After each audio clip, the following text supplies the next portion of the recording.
to introduce Dr. Matthew Spark from the University of Washington.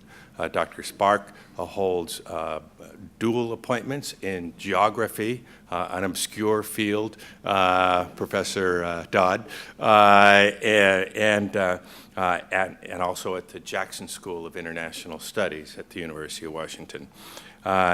Dr. Spark is well known in the field of globalization. He recently published a book in 2013, Introduction to Globalization, which I am told is a massive bestseller because Shoreline adopted it in fall. So we expect a little bit of kickback from Dr. Spark. So Dr. Spark does have a great deal of expertise in this area, and tonight he's going to talk to us about the myths of globalization.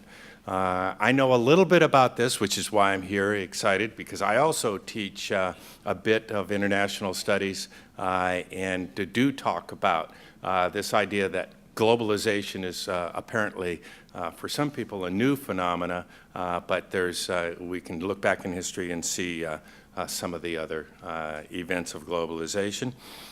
There's also some myths that he'll try to address that actually was a little bit in that Gapminder. Is globalization leveling the playing field? He's a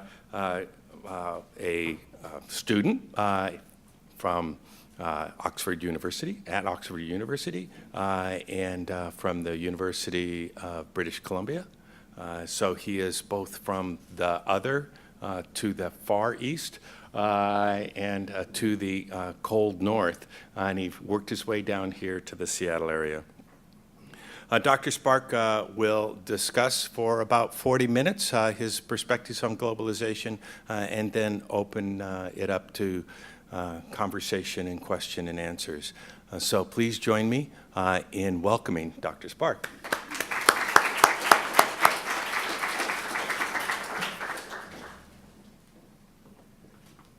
Thank you.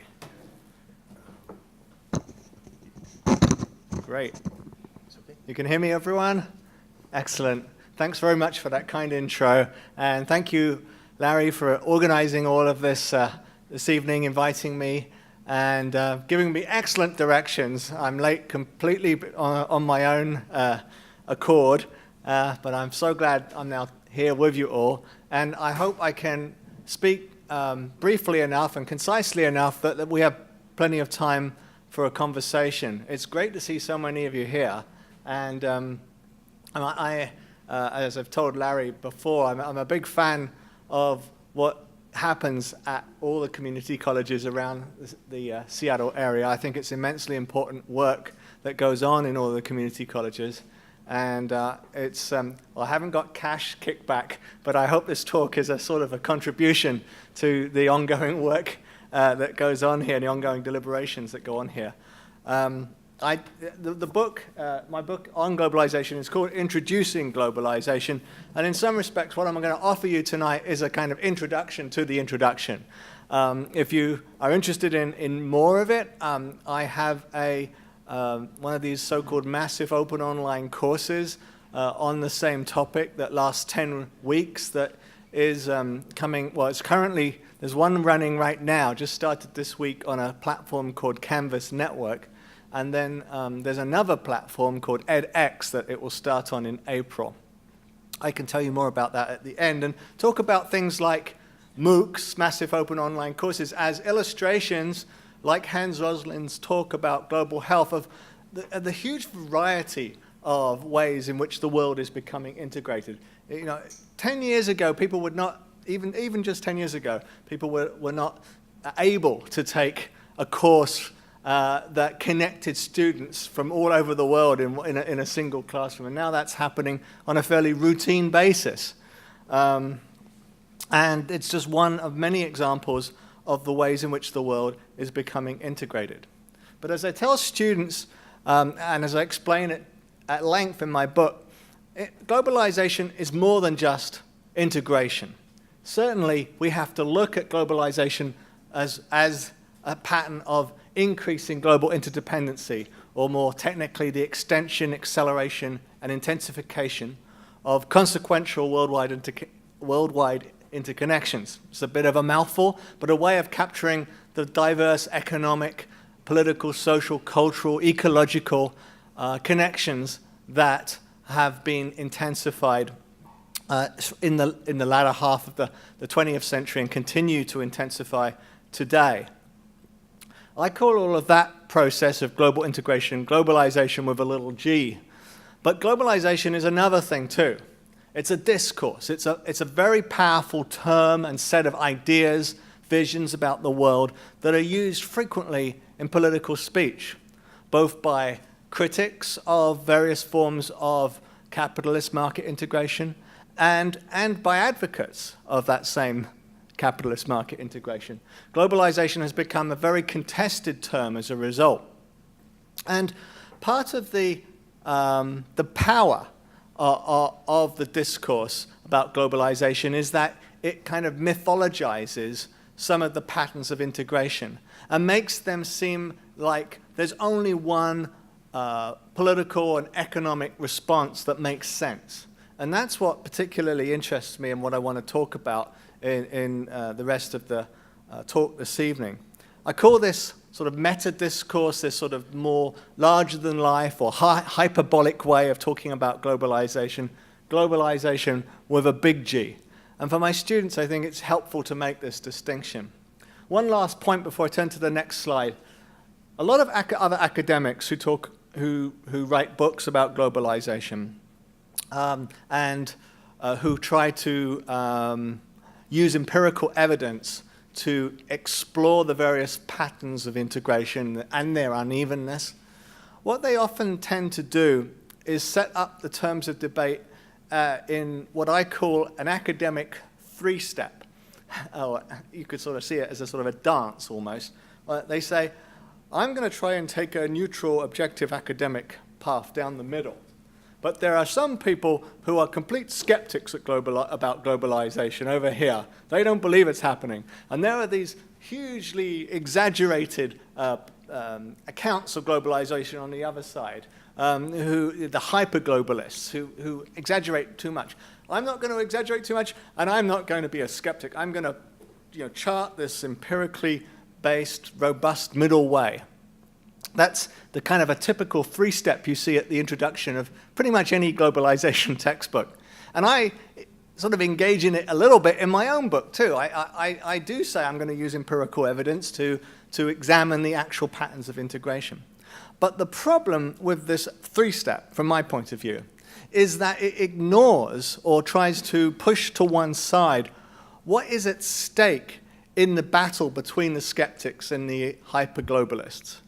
And what I'm interested in getting at by talking about globalization as a big G discourse is precisely that struggle between the exaggerators and the skeptics. Because often what's at stake in their contentions with one another is the sort of the political baggage that comes with discourse about big G globalization. So let's turn to that discourse now. And a typical representative of it, who writes regularly in the New York Times on globalization, Thomas Friedman, an op-ed columnist who I'm sure many of you have read. And since even before his book, The World is Flat, which went very global, his earlier book, The Lexus and the Olive Tree, was also talking about globalization at length. And Friedman sort of successfully shifted from being a foreign affairs correspondent and prior to that, a business page correspondent, to being an op-ed writer who specialized in talking about globalization. So he sort of made a nice sort of segue from those other things into the op-ed realm, with globalization being his sort of calling card. He said, I feel about globalization a lot like I feel about the dawn. Generally speaking, I think it's a good thing that the sun comes up every morning. It does more good than harm. But even if I didn't care that much, there isn't much I could do about it. I didn't start globalization. I can't stop it except at huge cost to human development. And I'm not going to waste time trying. All I want to think about is how I can get the best out of this new system and cushion the worst for the most people. And Bill Clinton, when he was president, said something similar too. He said, globalization is not something we can hold off or turn off. It is the economic equivalent of a force of nature, like wind or water. Now, these sorts of evocations of globalization start to become myth-making when they use the natural metaphors, dawn, wind, water, the force of nature. When they use these natural metaphors to naturalize globalization, to say it's automatic, it's something like the dawn which will come naturally and predictably, and use nothing as human beings we can do to shape it or stop it. And I argued in my book and to my students that there are three big myths that get deployed regularly when globalization is naturalized in that way. First of all, we see globalization being described again and again as new. This is a new thing. It's a juggernaut that's just coming right at us, and it's brand new. We've got to adapt. We've got to change our ways to adapt to this new, this kind of like a storm coming our way.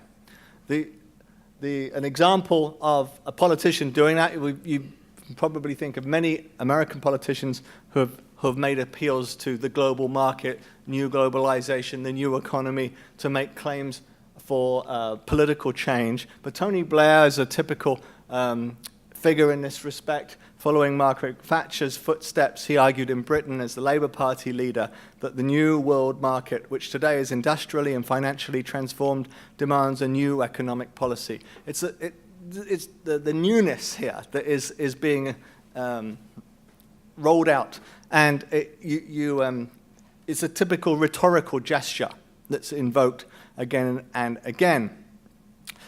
Another myth that's repeated again and again is that globalization is inevitable.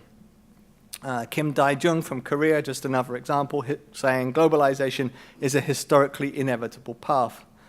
And then I have here as an example of a third myth that I think is also problematic, Michael Eskew saying that globalization and expanded trade is a great equalizer.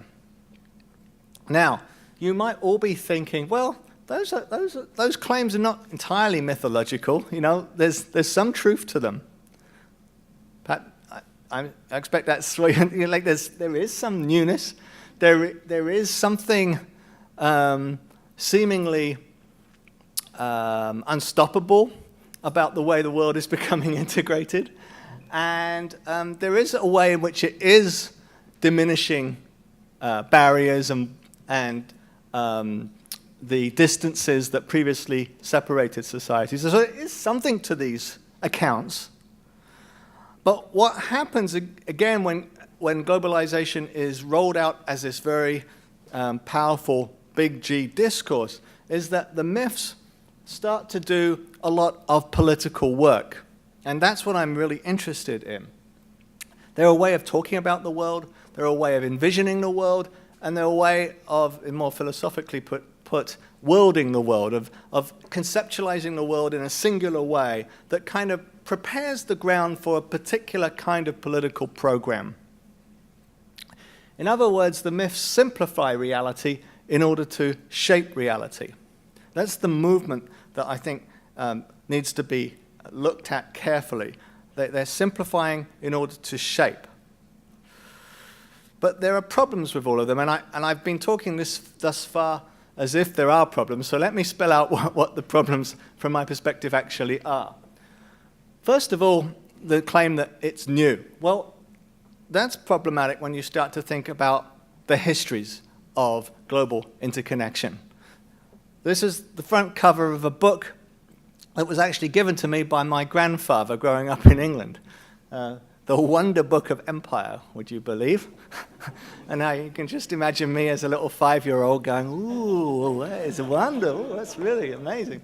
But the front cover, which I quite enjoyed as a kid, thinking, oh, that's a beautiful cover, illustrated how for many British people back in the early 20th century, mid-20th century, when books like this were coming out, there was already a kind of globalization underway. It was the British Empire. It connected all these pink parts of the map up around the world, and they were all shown in books like this to be deeply interconnected into one political and economic system of regulation and of economic production, and of cultural conformity to some extent, of British attempts to civilize their empire.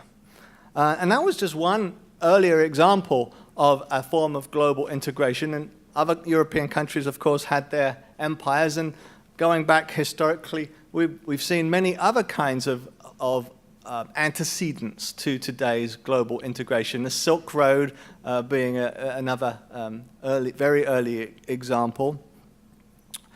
And when you think about some of these former examples, the transatlantic triangular trade and global empires and the Silk Road, it's not that they are not entirely disconnected from what's happening with globalization today. The centers of empires in the past have inherited forms of authority and enduring forms of power as a result of the influence that they held in previous rounds of globalization. The British economy is tiny now in the global scheme of things, and yet London, along with New York City, Tokyo, is a huge center of global finance. And you can't understand that without understanding how Britain's situation, and London's situation in particular, inherited a certain kind of privilege from that prior round of global integration that was organized through a series of European empires.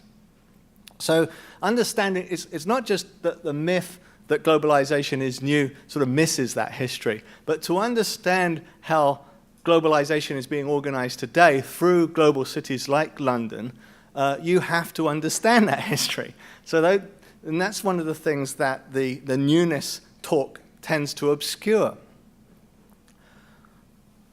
The argument that globalization is inevitable is a favorite one of many politicians.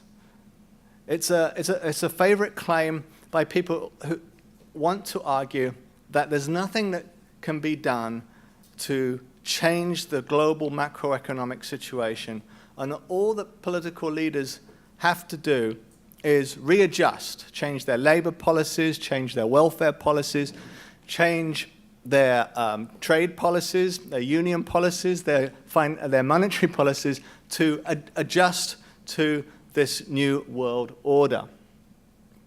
But of course, I don't know if that's a course, but it's always struck me as deeply paradoxical that this is the way in which politicians proceed in making claims about globalization. The reason why is that if it was truly inevitable, if it was truly all going to happen without any change, without anything we did, including all the political shifts that they're calling for, then those shifts wouldn't be needed if it was truly inevitable. It's like the critique that was made rightly against a certain brand of Marxism that said, interpreted Marx as saying, oh, well, the global revolution by the workers will inevitably come.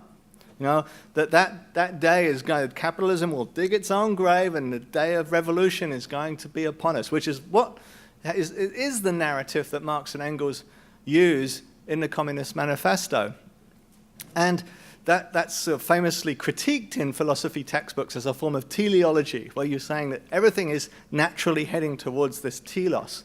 Well, there's a teleology in the globalization is inevitable argument, and it is deeply paradoxical. And then the idea that globalization is a leveler is empirically flawed on a variety of levels. Pick any single kind of example of globalization: increasing global mobility, increasing internet access, or risks from climate change. They're all examples of shared planetary interconnection and interdependency, right? But pick any one of these, and you'll find that the experience of that interconnection is extraordinarily uneven. It's not a leveling as such. It's an integration and a form of interdependency that's emergent. But the result is by no means leveling in terms of class or in terms of shared life chances or in terms of health outcomes. Hans Rosling, to go back to that terrific video you saw at the beginning, he is optimistic, as you remember from that video. He says, we're all, if things go okay, we're all going to end up in that healthy, wealthy corner. And it's quite an appealing argument, but he makes the case in longer discussions that a lot of things have to be done to get to the healthy, wealthy corner. A lot of global health interventions have to be organized, and a lot of the socioeconomic determinants of health that create increased morbidity and mortality in some parts of the world and higher burdens of disease in some parts of the world. A lot has to be done to address those to get all the countries in the world to join that journey to the healthy, wealthy corner. And he would acknowledge, as do most people who explore global health outcomes empirically, that what we have right now around the world, and you can get maps like this map actually is produced by a group of geographers at the University of Sheffield in the UK, and they have a wonderful website called World Mapper that does these cartograms. This cartogram expands or shrinks the size of country in order to represent the proportion of air travel per capita by citizens of that country. So you see air travel per capita in Europe and air travel per capita in the United States is very high in the global scheme of things, and air travel per capita in Africa and Latin America very small. So an example of one kind of globalization, global air travel, is very unevenly distributed. The same people do similar kinds of maps for disease too, and they look almost the mirror opposite of this one, with the burden of disease for TB, malaria, AIDS, under 5, child mortality, maternal mortality, all being burdens of disease felt much more heavily in the global south, in Latin America, particularly in Africa and South Asia. So all of these are examples of global integration, various metrics of integration, if you will, but they can be empirically documented to be highly unevenly distributed. And the idea that there's some magical leveling going on as a result of all the integration is deeply misleading. So those are some of the problems with the myths. But the myths nevertheless persist. And that's because they do important political work for the people who repeatedly use them. I grew up with this lady, the Prime Minister of Britain. And Margaret Thatcher, when she was Prime Minister, was fond of saying, there is no alternative to economic reform because the global market dictates that we should liberalize, privatize, and deunionize as much as possible.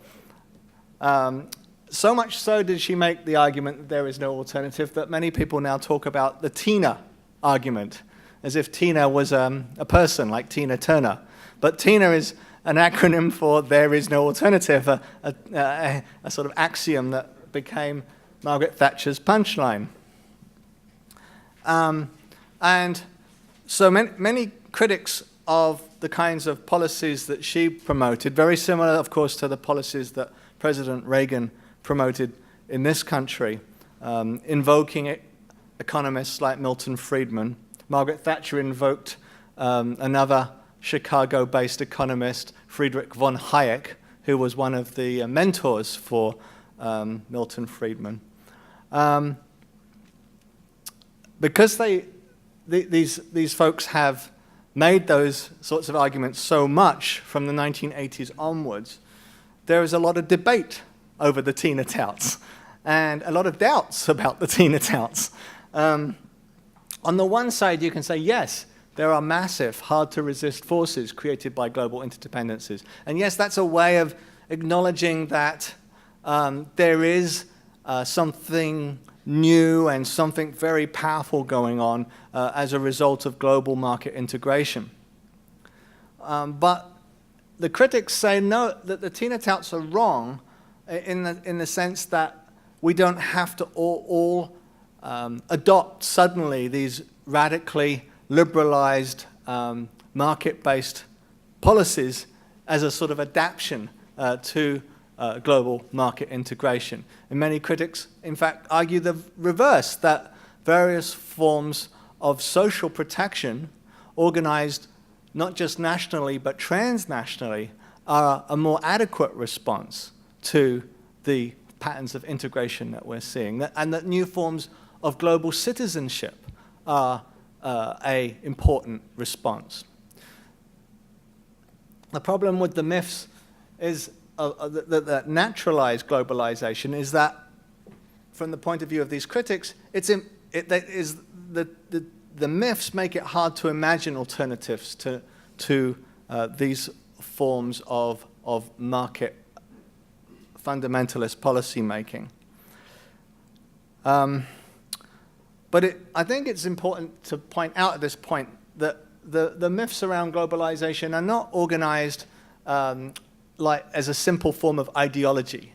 It's not like fascist propaganda or Goebbels putting out newspapers with a particular line that everybody has to consume. This is a set of accounts of global integration that is more hegemonic. It's more commonsensical. It works through the ways in which everyday images like this one, or videos about the global economy. Think of a news show about any kind of business report that shows numbers flying around the world. All these things do help sort of conjure up a larger-than-life, big G globalization.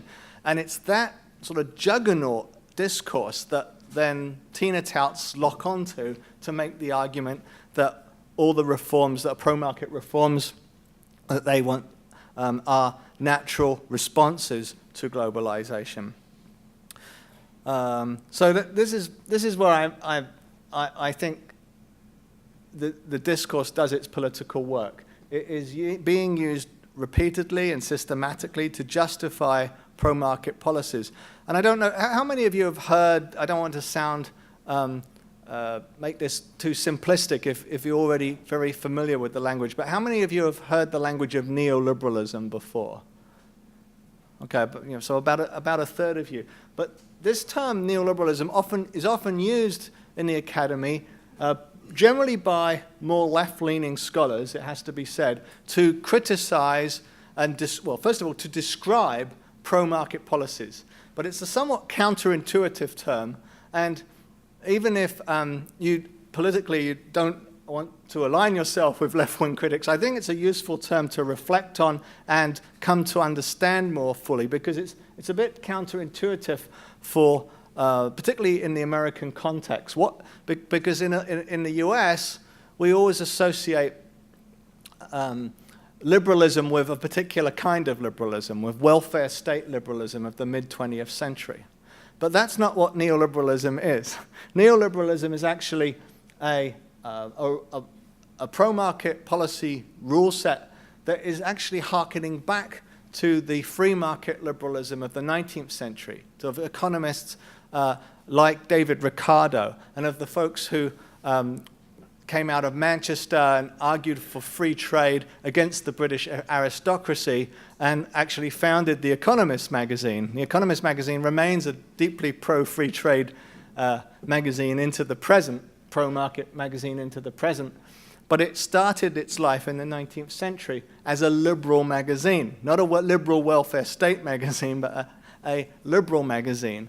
And what distinguishes neoliberalism today is it's hearkening back to that 19th century liberalism and yet repudiating, rejecting the liberalism of the welfare state in the mid-20th century, the redistributionist welfare state liberalism of the 20th century. If you want to get a good, I think, fairly rich account of the move from welfare state liberalism in the mid-20th century to neoliberalism at the end of the 20th century, I recommend this book and the video series that came with it that was on PBS, Commanding Heights.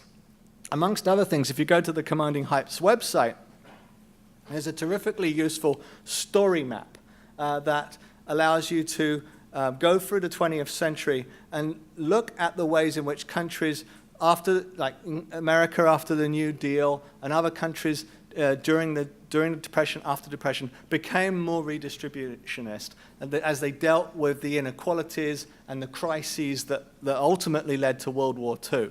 After World War II, a lot of universal rights, education, social welfare rights, housing rights, and so forth were established in many countries around the world. Of course, many countries went communist during that time too.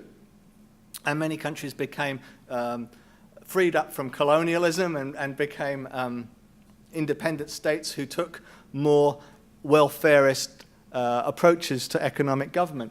And then in this account, you see the story map.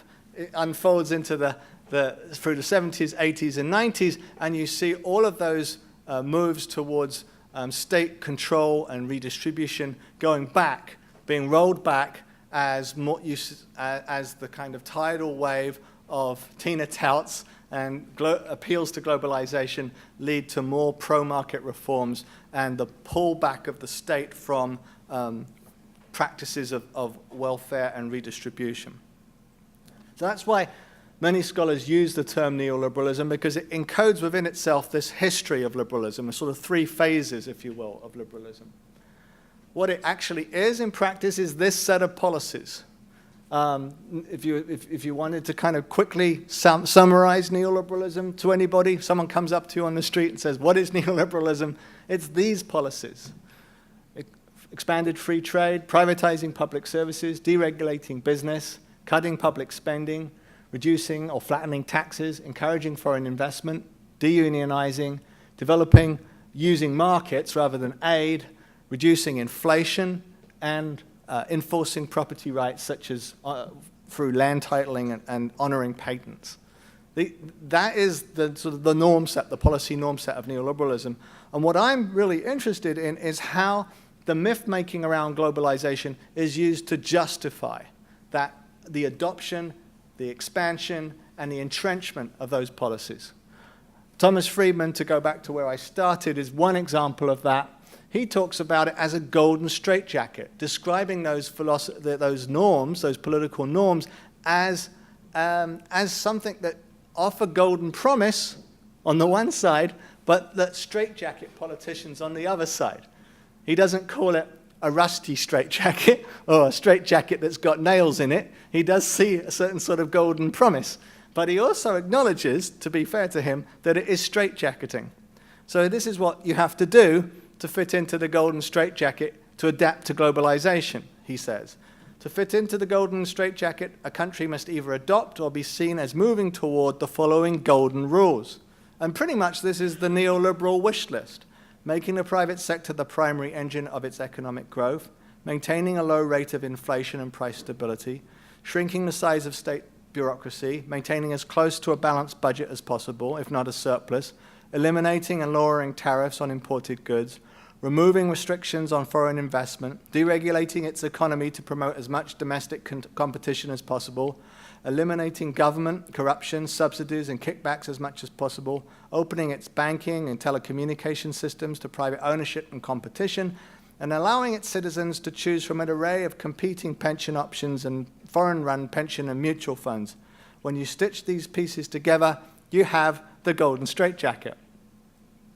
And here in the United States, perhaps the most well, I think along with Bill Clinton, his nemesis, Newt Gingrich was in many ways the most coherent and articulate advocate of golden straitjacketing when he helped the Republican House majority to craft this document, a set of policies called the Contract with America. Many political scientists say that's the contract that they drafted is what got them the majority in the first place. And in justifying the contract, this is how Newt Gingrich explained it. He said that we need to recognize the objective reality of the world market. He doesn't say globalization, but it's pretty much what he means. To realize that we create American jobs through world sales and that we need to make a conscious national decision that we want to have the highest value-added jobs on the planet with the greatest productivity so we can have the highest take-home pay and the greatest range of choices of lifestyles. In order to do that, we have to literally rethink the assumptions that grew up in a self-indulgent national economy, so the welfare state era. And we have to recognize that litigation, taxation, regulation, welfare, education, the very structure of government, the structure of health, all those things have to be re-examined from the standpoint of what will make us the most competitive society on the planet, the most desirable place to invest, to create jobs, the place with the best trained and most entrepreneurial workforce. So it really makes that connection. Global market economy, global world market, we have to adapt. It's new, these neoliberal policies are how we will adapt. I'm going to conclude, though, by saying that while the Tina touts go on, I mean, I'm sure you can all think it'd be nice, actually, to talk to you about other people you think are adapting this kind of rhetoric today. And we can talk a little bit about that if you want. But while that goes on, there are many critics of neoliberalization who argue that there are alternatives. And I think it's important to acknowledge that most of these critics are hard to label anti-globalization critics because most of their struggles are increasingly globalized. That was actually true of the case of the protesters here in Seattle back in 1999 who protested against the World Trade Organization.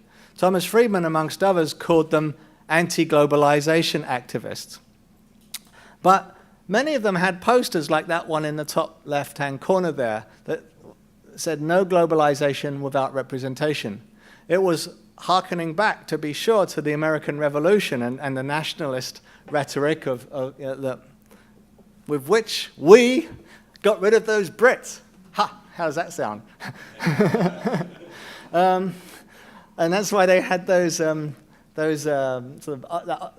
that image of revolutionaries with their drums and so forth on the banner. But what they were also demanding was a different kind of representation. Their main criticism, the Sierra Club, unions that were holding those kinds of banners and slogans in the protests in Seattle in 1999, their main protest against the WTO was that it didn't allow every stakeholder, every voice, a representational space at the table negotiating the trade agreement. Instead, it was just people representing trading organizations and economists concerned with global trade that had a voice at the table.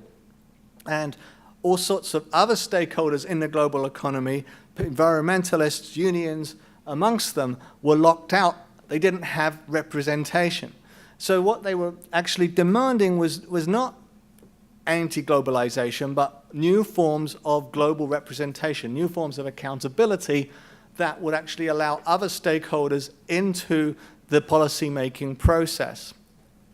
I think this is something will be very useful to talk about if you're interested in it in relation to the two big trade deals that are currently coming up and on which I think President Obama and his USTR office will probably seek to find some kind of middle ground with the Republicans, and it might actually pass as a result. The Trans-Pacific Partnership is the first of these, and then there's another one, the TAFTA, the Transatlantic Free Trade Agreement, that's coming up. And in both of these, you're going to see the debates that we saw here in Seattle in 1999 rehearsed all over again. So it's worth reflecting on what happened then to understand what's going to happen this year in Washington.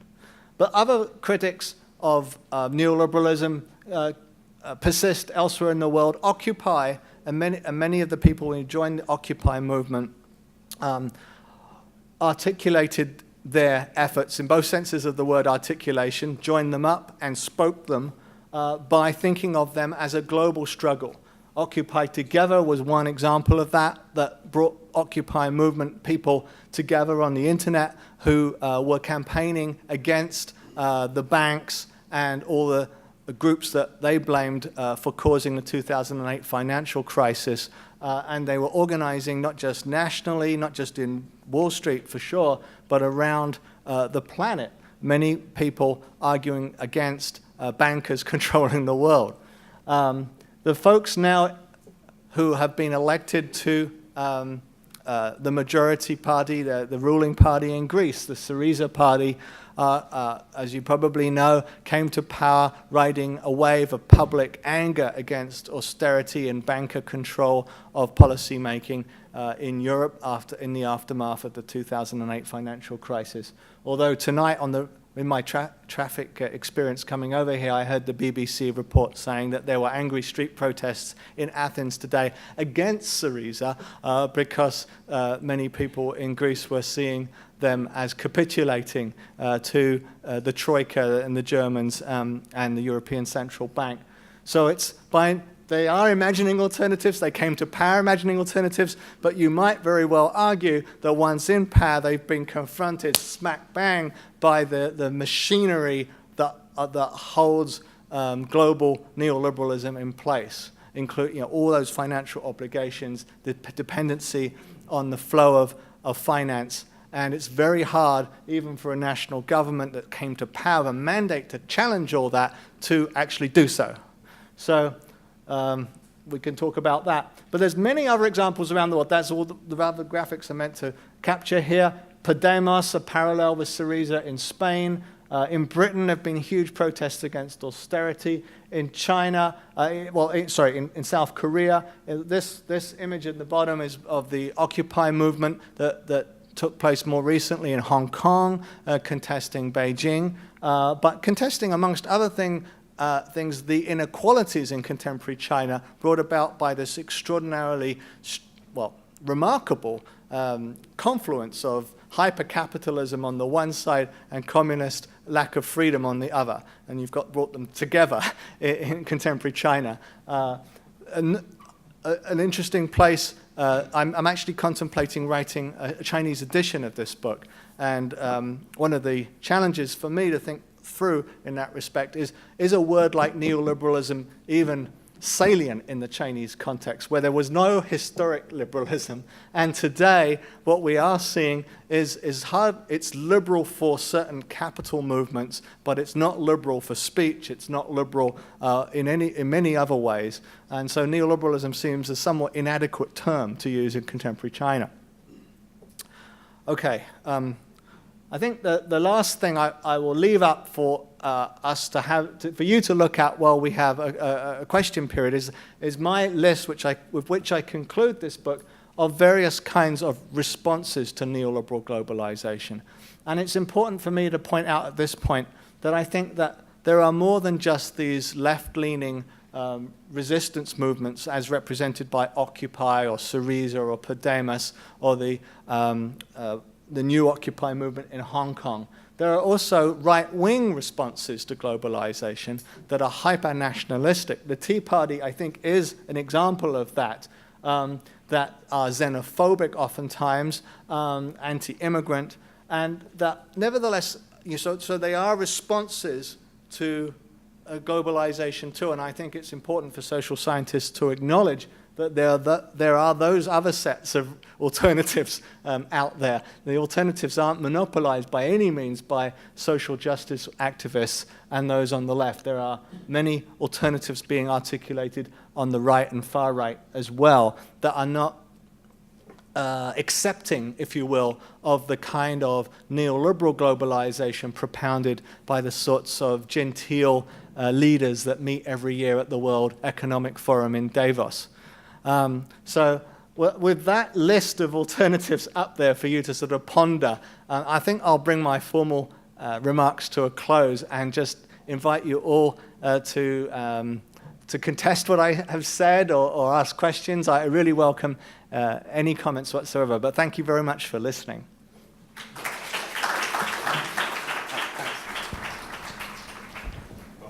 So in your review of the globalization, if you look back over time, not just a more recent period, if you look back over a long period of time, are there like 3 or 4 ingredients necessary for a globalization to take place, like Portugal with their trade routes, Oh, I the see. Silk Road that you mentioned, Yeah. the Roman Empire with all the roads and the trade centers? Are there specific principles that you've been able to pull out with your studies? That's a really interesting question. The way many people would try to answer that would be sort of like histories of technological breakthroughs. There were certain sorts of transportation transformations that suddenly made possible a new round of integrative dynamics. But I actually am rather skeptical of putting technology at the center of the account or at the start of the account, because humans invent technology for a reason. They want it for a reason, and particularly since the emergence of capitalism in the period from the 1600s through to the 1900s, that long period of capitalism's emergence. The drivers of technological transformation have become increasingly capitalist drivers. They're not been just discoveries. They've been innovations driven by the need to speed up the process of capitalist development, whether it's getting goods to market quickly, getting access to far distant resources, or more simply, just speeding up the process through which commodities are made and turned out into the market. All of those imperatives that really come from capitalism itself have been driving the technological transformation. So I actually prefer, my bias is to put capitalism at the center of the story. And then once you do that, I think in looking at the period from the 1900s up till today, the 1800s up to the 19th century up to today, what becomes interesting is to look at how the different sort of ups and downs of capitalism lead to different patterns of integration. So one of the things that, if you do a sort of that long durée look at capitalist high points and then down points, the obvious pattern that you can draw out of that is that as capitalism grows very rapidly and expands, you see heightened globalization, heightened integration patterns. And then when there are these moments of retrenchment, like the Great Depression, communities, societies, countries pull back behind more increasingly protectionist autarkic wars. The middle of the 20th century, which was a period of recovery, from the Depression onwards, was a period where national economies became less connected and much more autarkic. And then it was only after the growth that happened in the 50s and 60s that you started to see so quite a long period of growth that you started to see the sort of imperative towards the globalization that has led into the Reagan-Thatcher era and on to today. So that's a rather crude historical survey, but that's my sort of bias, is to put capitalism at the center of the story.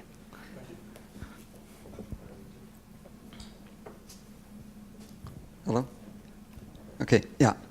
Actually, I'd be interested in your comments, but I see the whole thing as fitting something more central than capitalism, of which capitalism is a part of.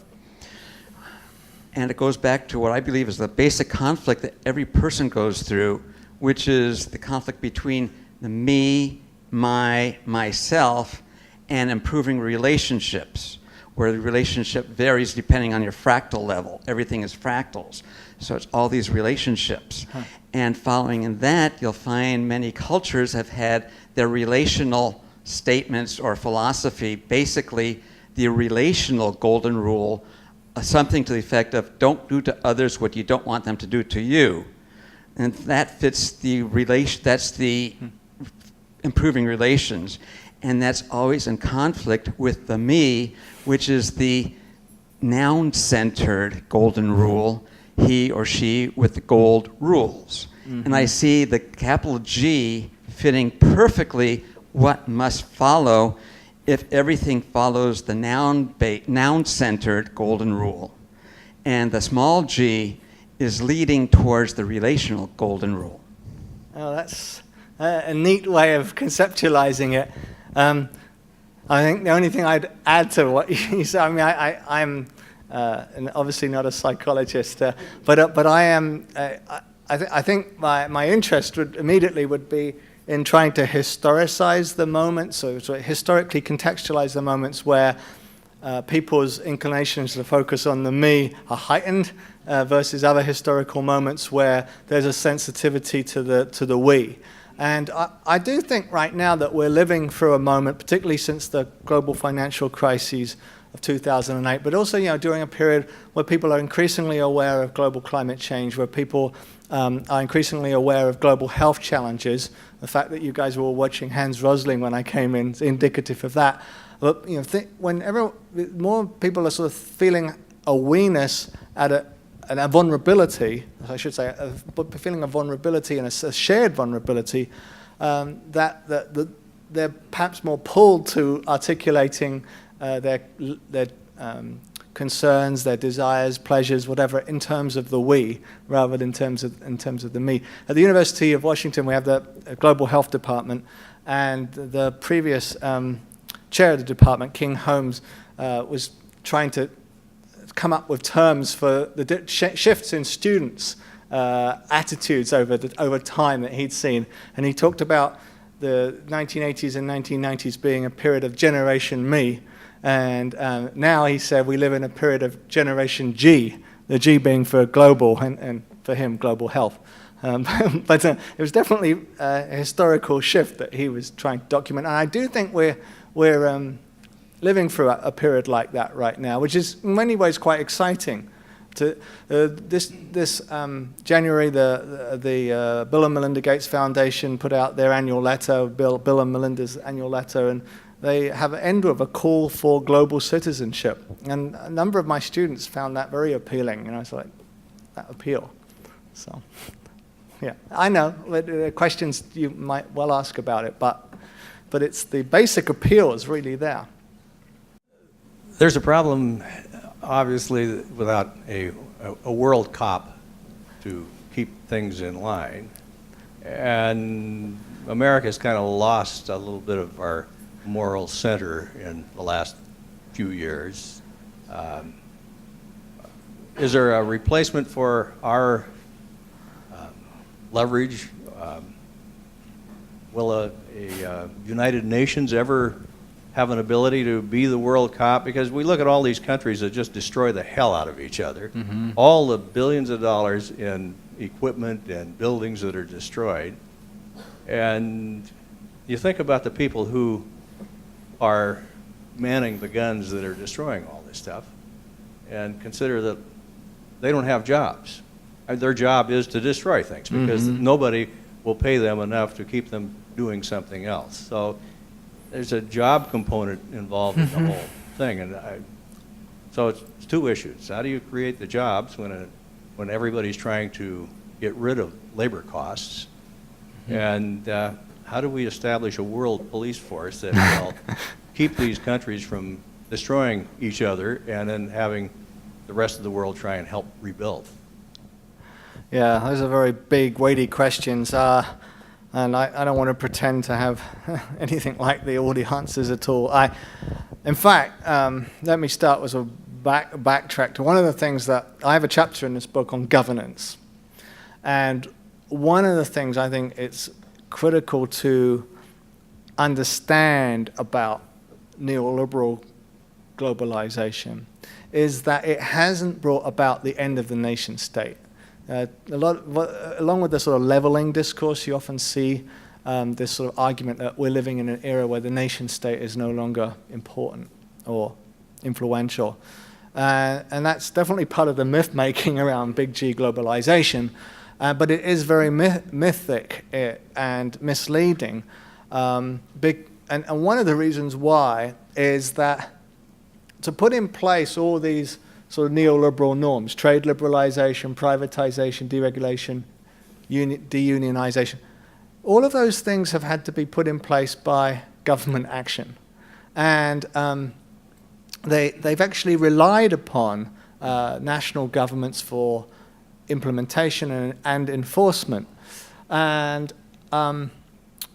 it also, that in turn helps once you sort of start to see that, you also can understand how in turn national sovereignty, which endures and is being used to implement neoliberalism around the world, is often serving as an obstacle to other kinds of world government that would be more would explore other kinds of practices that might do the things that you're talking about, like coordinate in a way to grow jobs, internationally, sort of, rather than like just compete one country to another, or coordinate to raise wages at a global level, to sort of set a global minimum wage. Imagine that, or to ban child labor around the world, even start more simply, or to enforce a basic health and safety at work rights around the world.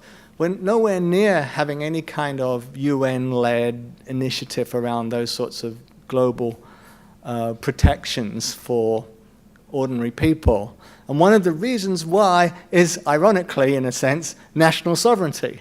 And perhaps the best example in this respect is climate change and doing something coordinated in response to that. War is another matter. It's a more complicated one, I think. But climate change really cries out for a global coordinated response, both mitigation and adaptation.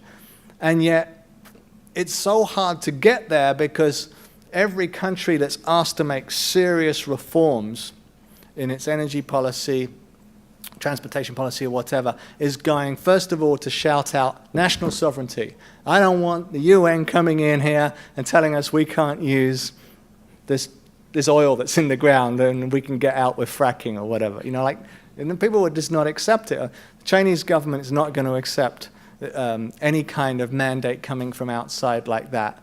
And it's national sovereignty that is being invoked again and again. We're doing this in the name of the nation. So that's one of the sort of the extraordinary achievements of the advocates of neoliberal reform is that they've been able to, through invoking globalization with a big G, by invoking a sense that there's a single juggernaut, they've been actually able to coordinate all these national governments to implement a similar set of policies around the world. Now, when it comes to war, boy, I don't know. I mean, I just don't think. Yeah, certainly there's no police force in the offing. No, so I totally agree with you. If I might. Yeah, please. The trade agreements take the ability of Americans, for instance, to speak to their food. Yeah, democratically set national policy. You're right. I didn't mean to suggest that there aren't ways in which these global market reforms are not sort of locked in transnationally. NAFTA, WTO, EU as well does that. But even then, what those mechanisms, those free trade agreement mechanisms, all rely on is national governments coming in and saying, we agree to abide by WTO rules, we agree to abide by NAFTA rules, and then agreeing to implement them too, and agreeing to go to the tribunals and abide by the tribunals' decisions. And of course, there's a reason why national governments are willing to do that, despite the fact that it overrides national food safety issues or traffic safety issues. And that's because they want access to the markets. There's this huge pull to abide by the trade agreements because of the prospect of opening up new markets for your country's exports. So that's the mechanism through which national governments have sort of been disciplined, if you will, into enforcing some of these neoliberal reforms. Anyway, another question, yeah. I'd like to thank you for the presentation you gave. Really interesting. One of the things that's kind of been thinking about the whole time is I feel like there's a hierarchy within the globalization world. So some country might not abide by, if we draw a chart for the world, the different countries, for power, for example, to have control, have power, every country is going to abide by certain rules based on what their goal is, right? Mm-hmm. So a country would abide by, for example, the trade rules, only if it's in the benefit of itself, right? So if you have a hierarchy, a pyramid, let's say, for example, there's always people on the lower end of it and there's people on the higher. If everybody was even, you don't have that pyramid shape anymore. Now we just have a line. Mm-hmm. So there's no excitement to the line. Yeah. So where will we stand if we implemented the globalization? If the world really was flat? So that's what I'm saying. We are a sphere. So some have different effects from the sun in certain parts, like times of the year versus other parts. So where do we stand if the world was flat and everybody was, abide by the globalization rules?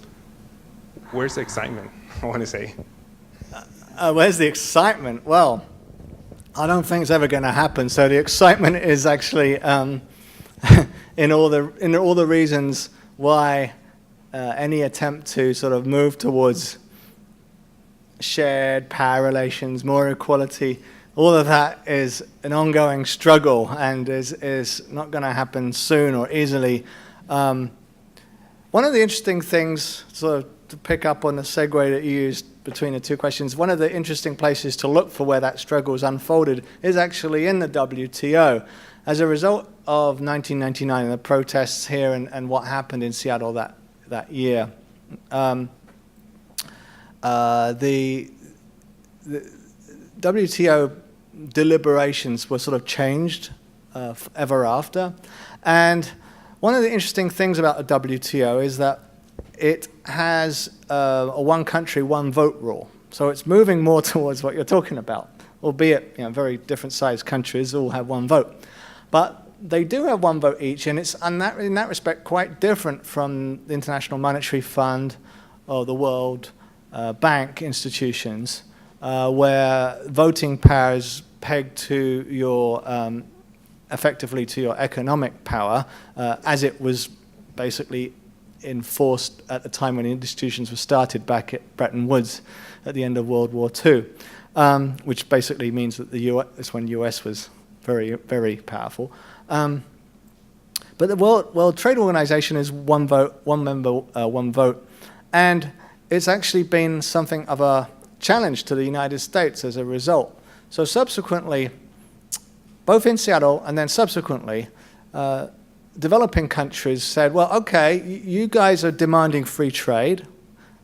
We want free trade. The Indian government led this big campaign for the US to open up some of its grain markets more freely and let in, without any kinds of tariffs, grain exports from countries such as India. Other developing countries joined in. It's a continual complaint from Latin American countries about citrus protections and sugar protections. Brazil has huge complaints about the fact that we protect our national sugar industry here in the US. In the European context, they protect their farmers big time too, dairy farmers and so forth. And so the World Trade Organization has become a place where the Europeans and the Americans are not so comfortable anymore. And so as a result, that's why you're seeing now, I mean, they've had since 1999 really no progress on any of their deliberations, no New Deal, just enforcing existing policy. And That's why now the U.S. government's just pursuing these smaller deals, these bilateral deals and region-specific deals, because there are areas where the U.S. does want to open up markets and to enforce property rights. So it really wants to expand intellectual property rule in places like China. It wants to expand markets for U.S. financial interests and overseas, but it doesn't want to open up domestic agricultural sector. So it's sort of working with the Trans-Pacific Partnership and the TAFTA deal to try and do what it wants and not avoid liberalizing these other things. So that's where the sort of fun is, watching that stuff go down. And it's going to be a very interesting and important thing to watch for the rest of this year, particularly the TPP legislation and deliberations in Congress. For people who care about getting to the healthy, wealthy corner, like Hans Rosling, we're going to have a very hard time getting there if deals like the TPP go through, because they basically expand drug patents for extra long period of time, making access for poor people to essential medicines very difficult indeed. And that's what drug makers in this country want. They want their monopolies to be protected for as long as possible. And they've prevailed in setting policy at the US Trade Representative's office. The other thing I should say, of course, is the reason why the farm sector is the least liberalized of all the US economic sectors is that you can't offshore Iowa, you can't offshore Kansas, these places, all the farming infrastructure that's in place can't be moved overseas. And the Senate represents those places very powerfully. So I was wondering how countries will deal with net neutrality and globalization because of today's FCC ruling. So how is it going to be competing with countries that do exercise net neutrality and those that don't? Wow. I have not thought about this at all. I don't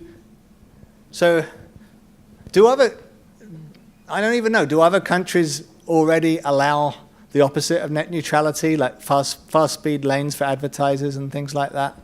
I'm not as familiar on that. So that's yeah. I mean, this ruling is just about the US, and they're saying they're going to treat it like a utility, which I think is a good thing. Right? From the perspective of consumer rights, it's a good thing. We have no choice. If you get internet here in Seattle, you have two choices, right? So it's ridiculous. You can't shop around for a better deal from someone. You're stuck with a provider, and then they're going to pump the adverts to you faster, and there's nothing you can do about it. And your email's sitting there for 2 hours, downloading. It's ridiculous. So I'm very glad they passed net neutrality, but how that plays out internationally, I have no idea at all. I mean, the Chinese, of course, have the great wall, the great firewall, and that's complete opposite of net neutrality as well. So I don't know. I'm just bumbling around for an answer to your question. It'd be a very interesting thing to examine, but I don't know what other countries are really doing. Yeah. I can think of an example. Yeah. Skype in South Korea. South Korea actually banned Skype usage completely to favor the local telecoms. Oh, wow. So, yeah. Well, thanks for that. One of the problems, occupational challenges of trying to deal with a topic like globalization is that it gets you in over your head in all sorts of areas. I have 10 chapters in this book. They range from commodities all the way through to health. And I have agreed on a contract with the publishers to bring out a second edition. And they want 3 new chapters. So I'm now going to do a chapter on migration, a chapter on culture, and a chapter on the environment. And I'm really going to be hard pushed to do that well and then come to a podium and speak authoritatively about all those things. But that's kind of what writing a textbook like this puts you in that kind of position. So I think the thing I like to emphasize, I emphasize it in the book and I emphasize it when I talk to students, is that knowledge making in a globalized age is a highly collaborative endeavor. And knowledge making always has been collaborative, but now more so than ever. And we have to valorize that and not look to individuals as the grand gurus and experts, but relish the deliberation and the crowdsourcing of knowledge. And the fact that people in the back of the room know about Skype is one example of that. We have a written question here. Let me see if I can read it. Since China is such a powerful country now, because their Great Wall, they have a Great Wall, I guess, would you say China is anti-globalization? I think I really try to avoid using the word anti-globalization. It hardly applies to anybody or anything. Maybe there's someone in the Tea Party that is anti-globalization, but I bet you their clothes are made in China. Even there, so no, China is not anti-globalization by any means. The reason why it's grown its economy so fast and so much is precisely because it's adopted an export-led growth approach and very successfully worked out a way to get its products into Western supermarkets, in Western shops, and into our households. And it's not just about making sure the West consumes what's made in China, but in terms of buying it, but in funding that purchasing as well. So they've, as you probably all are aware, they've recycled their dollar profits, investing them in US treasuries, and by doing so have helped keep interest rates down in this country for a long period of time. One of the reasons why we're not seeing, the things that the anti-inflationary hawks worry about. One of the reasons we're not seeing inflation, we're not, despite significant quantitative easing, is that there's plenty of people that want to invest in U.S. assets. And they buy dollars to do that, or they use dollars that they've made by selling us stuff to do that. And the Chinese have sort of, along with the Japanese, have been big on that. And so they've globalized their finance as well as their exports of goods. And that, I think, is a very obvious example of practicing market globalization. At the same time, as I indicated in my remarks, the Chinese are not allowing their people to engage in global debates over a variety of things. Much of the access to the internet is shut down, except for more commodity-based, capitalistic kind of practices. And there are a lot of restrictions on things like people's movement. I have a colleague at the University of Washington, Ken Wing Chan, who's a specialist on internal Chinese migration. He tells me that there's as many internal migrants in China as there are international migrants around the rest of the world. A huge population of like 130 million people, internal migrants in China, and who basically experience the kind of effective status of illegal aliens when they move to work in the cities, because they have rural hukou. They don't have the hukou that allow them to be full citizens in the cities. And these people, they have these sort of, their work is what they make, the goods they produce, the towers that they build. All of those things are about this thing we call globalization. They are connected to globalization, and yet their own movements, their own ability to access a global public is extraordinarily curtailed.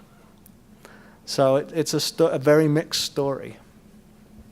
Dave, let me ask you a question. I'm going to ask Chris since I have the microphone, and then I'll give it to you, and you get to have the last word, or at least the last question. He gets to have the last word, though. My question is, and I have the benefit of having read your book and listened to you, but I would surmise from what you've said here tonight that the sector, the area where big G and small g, globalization has progressed the most is in the area of economics, both finance and trade. Where are the areas where it has progressed the least? Globalization has progressed the least. Huh. Interesting. Well, it does come back to patterns of conflict, perhaps, areas where we're seeing people dig in, invoking ancient patterns of belonging. But I hesitate, as you can tell, to say they invoke ancient tribal traditions, because oftentimes what they're doing is reimagining religion, reimagining tribal tradition through tools that are often very globally interconnected. One of these characters that the Guardian, the British newspaper, exposed today, they've worked out the name of this guy that the British press called Jihadi John, that was involved in these horrible beheadings by Islamic State. And they've now worked out who he was, and he, he's acting in the name of ancient, like Islam or something. And President Obama's right; it's an utterly perverted vision of Islam that he's managed to concoct in an extraordinarily global way. Like, he was born in Kuwait, he studied computer science, he lived in West London, and now he's beheading people in Iraq. I mean, it's a ridiculous global journey. A horrible global journey, but it's not about like ancient religion and tribal belonging, which would be the kind of news media narrative that you'd typically get. So that's why I hesitate to say, oh, it's these conflicts and wars that are areas that are not connected to globalization. Perhaps it's things, perhaps it's very simple things like loving pets and families and things like that are the least globalized. But, my family circulates pictures of pets from Tunbridge, where I grew up, to Seattle on Facebook, and well, the pets get globalized that way too. It's really hard to think of things that aren't globalized.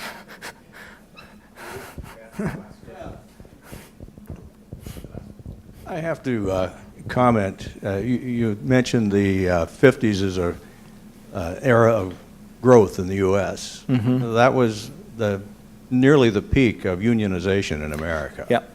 And the other comment is about the banking industry that nearly put us all.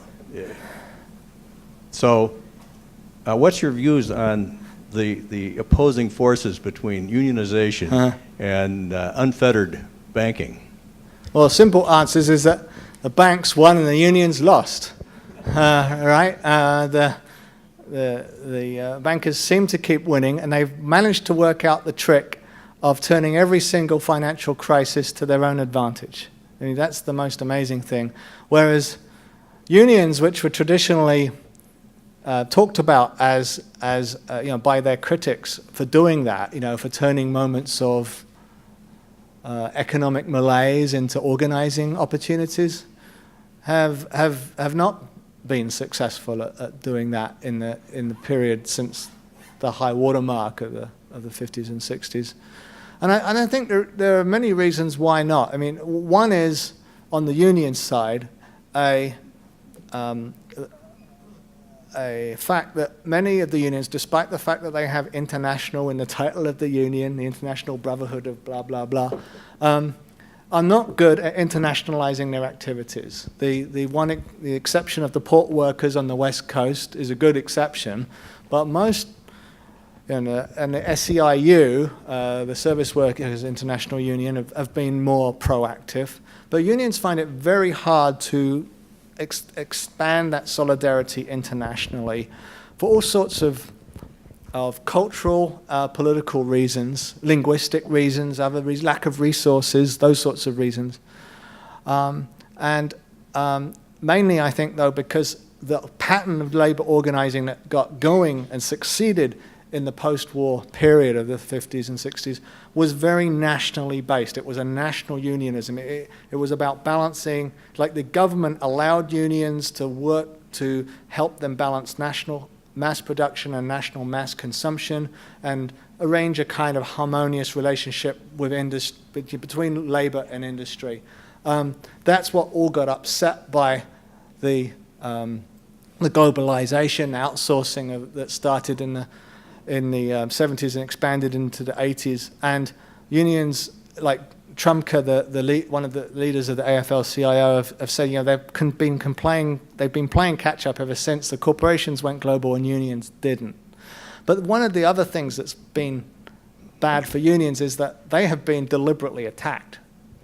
Right? It's not just they had a bad set of cards to play, but they've been deliberately attacked and marginalized. There's legislation against that makes it very hard for them to organize. They've been smeared, and they've been sort of seen as historical, bygone, pariahs that are against entrepreneurial dynamism and adaptation in the era of the global economy. So, and I think, it's a terrible shame because the things that a lot of unions did were terrific for working families, and the protections they secured have been undermined and lost, and we see people living very miserable lives and suffering a lot as a result. Okay, I think we need to end it there. I hope you've all enjoyed Professor Sparks' remarks, and please join me in giving him another round of applause.